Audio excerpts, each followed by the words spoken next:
الحمد لله رب العالمين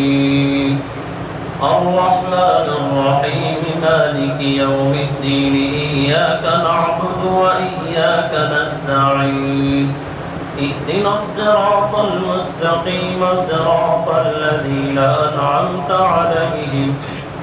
غير المغضوب عليهم ولا الضالين.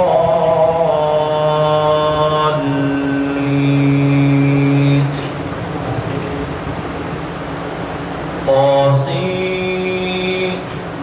تلك آيات القرآن وكتاب مبين هدى وبشرى للمؤمنين الذين يقيمون الصلاة ويؤتون الزكاة وهم بالآخرة هم يوقنون إن الذين لا يؤمنون بالآخرة زينا لهم أعمالهم فهم يعمهون أولئك الذين لهم سوء العذاب وهم في الآخرة هم الأخسرون وإنك لتلقى القرآن من لدن حكيم عليم إذ قال موسى لأهله إني آنست نارا سآتيكم منها بخبر أو آتيكم بشهاب قبس لعلكم تصطلون فلما جاءها نودي أن بورك من في النار ومن حولها وسبحان الله رب العالمين يا موسى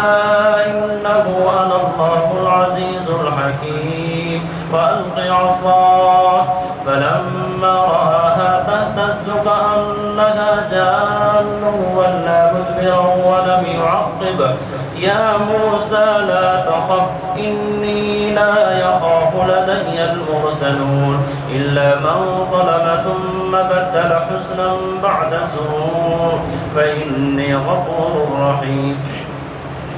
وأدخل يدك في جيبك تخرج بيضاء من غير سوء في 9 آيات إلى فرعون وقومه إنهم كانوا قوما فاسقين فلما جاءتهم آياتنا مبصرة